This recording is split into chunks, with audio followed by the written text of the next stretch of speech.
Think we are just about there. Where are we online?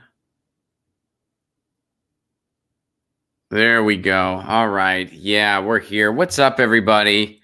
Welcome to the patron stream. This is the stream that the patrons make, that the patrons do, that the patrons rock out, if you will. And we're coming at you. I'm coming at you earlier this week. I usually do this later in the week, the patron stream.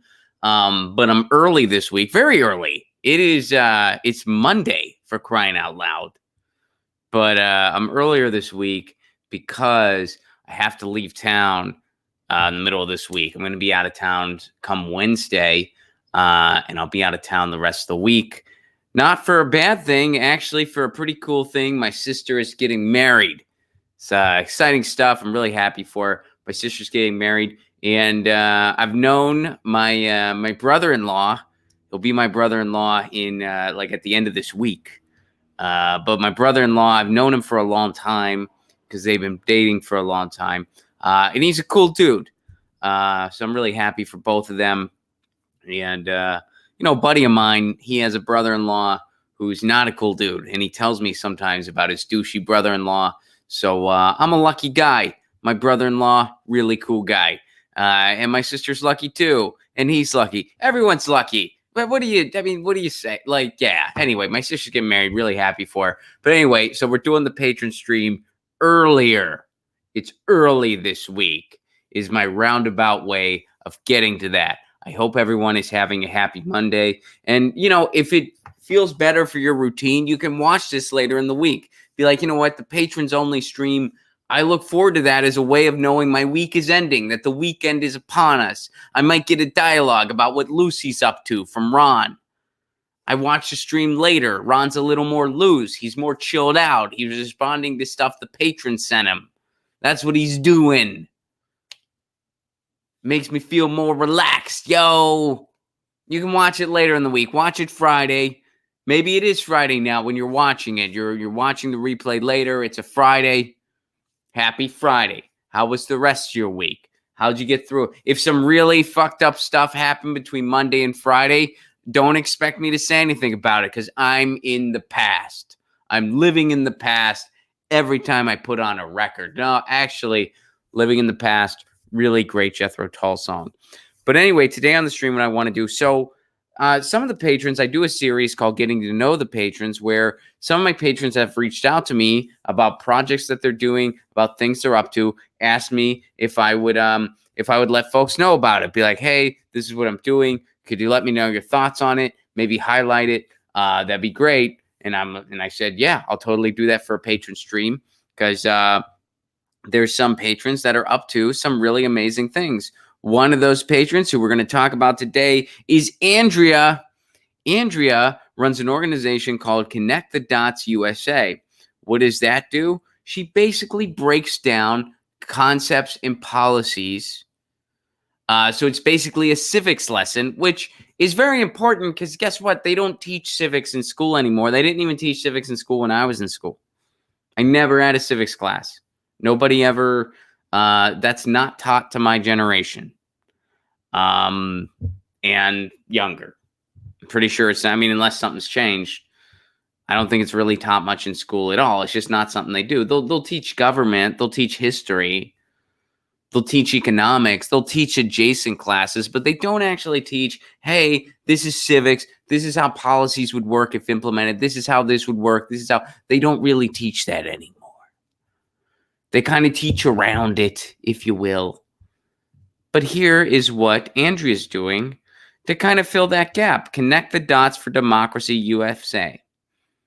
Look at this. So you can select a couple different topics. Here's the copy. Here's the skinny on it. Are you confused by politics and wish you had an easy way to understand the issues? Something that digs deeper than a stump speech, bumper sticker, or a 30-second TV ad? Are you frustrated by today's 24/7 spin machine infotainment complex? Gives equal, if not more, time to Flat Earth Society and left unchallenged by journalists. People are free to pick their own facts. The goal of these visual, easy-to-understand presentations is to help regular, busy people become informed citizens and get beyond their fear, apathy, and confusion to participate in our political process, then we can start to connect the dots to get our policies to work for the benefit of we the people. So here we go. Here's one. Let's do Medicare for all. All right, here we go. I'm clicking it. There it's going. So this is Medicare for all. Now you can view the slides. So check this out. Medicare for all saves lives, saves money. So simple. Healthcare is a human right. All right, justice, freedom. You are not truly free if you have a serious illness or accident and can't afford the treatment because private insurance premiums and out-of-pocket costs are too high. So this breaks down the U.S. healthcare system. F in accessibility, F in being affordable, F in being efficient compared to other plans. Despite improvements, the ACA still leaves 20 million uninsured. Health spending by country. You look at this. I mean, look at this. Look at this. And by the way, we get more, or excuse me, we get less than all these other countries. We spend more and get less than they do in France. France, by the way, has the best healthcare system in the world, according to the World Health Organization. They spend $4,600 a person on average. Compared to us, we spend close to $10,000. And they get way more. They're ranked number 1. We're ranked 37th. 37th is what we're ranked. And look at how little these private expenditures are. Look at how little. It's a little higher in Switzerland. You know why it's a little higher in Switzerland? Because they allow private insurance, but that private insurance is greatly, greatly monitored compared to us.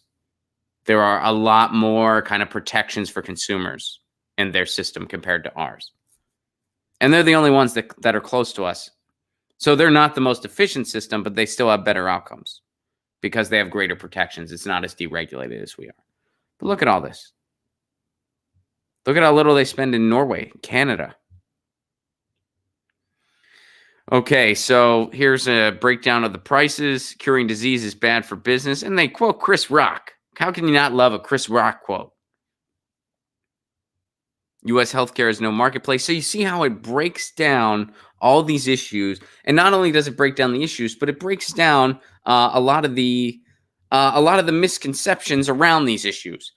A lot of the misconceptions that people have. Oh, we can't. Medicare for all would take away my freedoms. Your freedoms to what? Go bankrupt because you're sick? Your freedom to, not be able to go to a doctor? What freedom? Oh, the freedom to pick my doctor. No, that Medicare for all doesn't take that away. Medicare, it just gets everyone in the poll. That's what it does. It's not taking away your freedom. The only freedom it's taking away your freedom to pay 3 times for something you should only have to pay once for. You get everyone in the poll, you pay.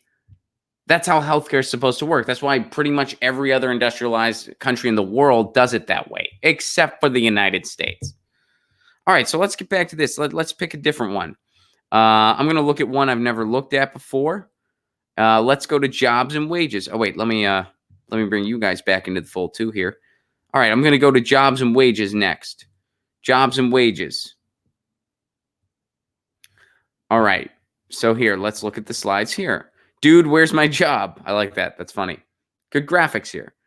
All right, dude, where's my job? This is from Connect the Dots USA. Jobs and good wages equals money to spend, equals demand, equals sales, equals hiring. You see how it goes in the job creation cycle, as Andrea points out. That's a great way to look at it. Too many people, well, if you pay more money, there'll be less jobs. You can't possibly pay somebody a living wage because then the demand for the job. No. There's a demand for a job. We have been taught this misconception. The corporate, and when I say taught, I mean the corporate media really hammers this home. That we are supposed to feel like our jobs are charity to us. That, oh man, thank you so much for this job. No. A job is an exchange. A job is an exchange of goods. Your employer needs what you're providing, the labor you're providing, or the service you're providing, or the expertise you're providing, or the insight you're providing, or whatever it is. Your employer needs that from you. That need would still exist even if you were not the one filling it. So your job is not a charitable act to you. So you should be appreciative. You have an opportunity, certainly. And there's no reason an employer and employee can't have a healthy, good relationship where they appreciate each other. That's the ideal scenario. Too often, that's not the case. And typically, the employer treats the employee like garbage. And the employee resents the employer, but they can't really do anything about it because they're tethered, because they need their health care. But we're taught this misconception, oh, if you have living wages, there'll be less jobs. No, because look at this job creation cycle. Jobs and good wages means more money to spend, means there's more of a demand for goods and services because guess what? More people have money to spend. So they put it back into the economy via sales. And then you know what that equals? More jobs because more places are hiring. Hey, if you pay everybody a living wage at this pizza place, we can't hire as many. Yeah, you can. Because guess what? Other people are being paid living wages too. So those people that are getting paid living wages elsewhere, they spend more money at your pizza place. You get the idea. The job creation cycle explains this all. It's not rocket science. It can actually be exemplified in a very nice illustration. What creates private sector jobs? Demand. Tax breaks don't create jobs. Let me say it again. Tax breaks don't create jobs. One more time for the people in the back.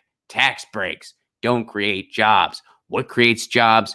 Demand. Demand for the job. What creates demand for a job? Usually a healthy economy.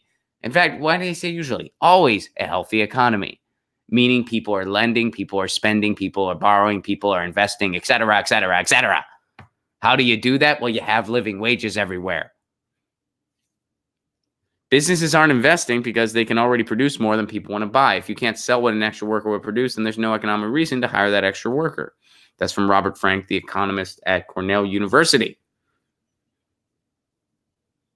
Fordism versus Walmartitis. They're talking about how, I guess, at one point Henry Ford was paying double the going daily wage. Interesting. One's own employees ought to be one's best customers. Paying high wages is behind the prosperity of this country. That's true. Meanwhile, Walmart, of course, does the opposite of that. So this is what Connect the Dots USA does. They take, and here, we'll go back to the website. Here are all the issues that they cover: jobs and wages, the federal budget, healthcare in general, Medicare for all specifically, from framing, voting, and gun violence. So you can learn more about this at connectthedotsusa.com. That's connectthedotsusa.com. No dashes, no nothing. Just type it all out, connectthedotsusa.com. And you can explore all these issues. And these are just basic slides and lessons in a very digestible manner. And Andrea will do talks. She will do presentations. She will do lessons. And this is a good value. This will be valuable in the classroom. If any of y'all are teachers, this would be very valuable in the classroom. And of course, you can get in touch with Andrea via this website. So that is one of the patrons over here on the Ron Placone Patreon. Again, patreon.com/Ron Placone. Thank you so much for your patronage, by the way. Thank you, Andrea, for doing the work you do and for being a patron. And thank you, everybody, for being a patron. This would not be possible without you. Like, literally impossible. Get Your News On with Ron would not be possible. The show would not exist without your patronage. So thank you so much for letting me do this, because I love doing this. And I hope it brings value to you as well. And Andrea, again, that is connectthedotsusa.com. If you want to be featured on one of these, if you're like, Ron, I'm working on this project, we talk about it on a stream, of course I will. Just message me via Patreon. Send me a Patreon message. That's the best way for me to keep track of that stuff. So just message me and we'll do it to it. Thank you guys so much for being part of this. Again, none of this would be possible without your patronage. Andrea, again, that website is connectthedotsusa.com. That's connectthedotsusa.com. Enjoy the rest of your week. And you know the drill. Lucy says meow. I say peace. Peace.